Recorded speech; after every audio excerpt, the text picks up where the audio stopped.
मारूफ immigration solicitor Asim Salman का कहना है कि ब्रेक्जिट के बाद बरतानिया में मुकीम एशियाई बाशिंदों के हालात बेहतर हो सकते हैं। हुनरमंद अफराद के लिए नस्ली तफरीक खत्म हो जाएगी। उन्होंने bureau chief UK Ghulam Hussain Awan से मजीद क्या कहा, आइए आप भी देखिए। यूके के अंदर अगर देखा जाए कि अक्रॉस द यूके जो मेजर इम्पैक्ट होगा वो ब्रेक्जिट का होगा, तो इसमें जो इमिग्रेंट्स हैं वो भी इफेक्टेड होंगे। तो मोस्टली जो इफेक्टेड होंगे वो तो यूरोपियन होंगे।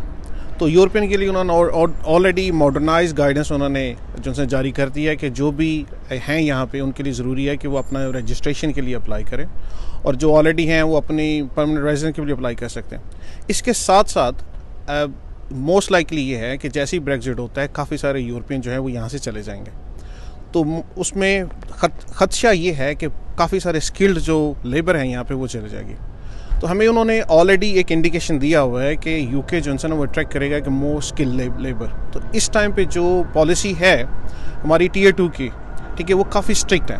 उसके अंदर बहुत ही लिमिटेड नंबर ऑफ़ पीपल, उसमें कोटा सिस्टम है जिसमें से एक तकरीबन 1700 के करीब आप एक मंथ से पूरे वर्ल्ड से जो है लोग आ सकते हैं। तो अभी कोटा सिस्टम है, हो सकता है कि वो कोटा सिस्टम रिलैक्स किया जाए। अभी पिछले दिनों कोटे सिस्टम की वजह से काफ़ी सारे स्किल्ड लेबर जो उनसे ना वो नहीं आ सके, और काफ़ी सारे बिजनेस जो थी उन्होंने गवर्नमेंट को अप्रोच किया था कि हम इतनी देर से अप्लाई कर रहे हैं और आप इन लोगों को वीज़ा नहीं दे रहे इस कोटे सिस्टम की तरफ से वजह से।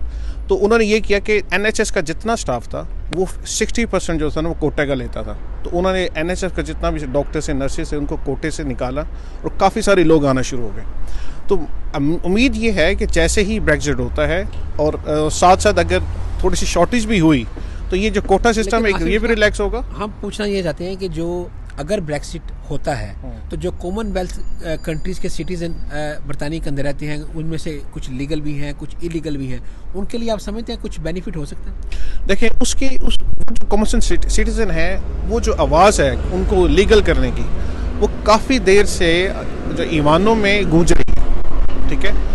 और काफ़ी सारे लोग इसमें से बहुत सारे ऐसे भी हैं जो स्ट्रांगली इसको अपोज करते हैं और बहुत सारे स्ट्रांगली इसको प्रपोज भी करते हैं। और जैसे ही ब्रेक्जिट होगा तो पॉसिबिलिटी है कि ये समझ कोई जैसे ही शॉर्टेज होगी लेबर की तो वो ये इस चीज़ के ऊपर उनको फोर्स कर देगी कि ये काफ़ी अरसे से जो कॉमनवेल्थ सिटीज़न हैं जो यहाँ से 10 साल 12 साल 15 साल से हैं, पहले ये 14 साल की पॉलिसी तो उन्होंने बढ़ा के 20 साल कर दी, तो हो सकता है कि उनके लिए कोई एमनेस्टी स्कीम आ जाए।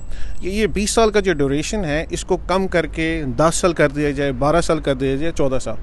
ये अभी तक जॉनसन इसके ऊपर कोई ऐसी पॉलिसी नहीं आई, लेकिन मुतवक्को है कि ये ऐसी पॉलिसी आइंदा से तकरीबन 3 से 6 माह के दौरान पॉसिबल है कि आ जाए।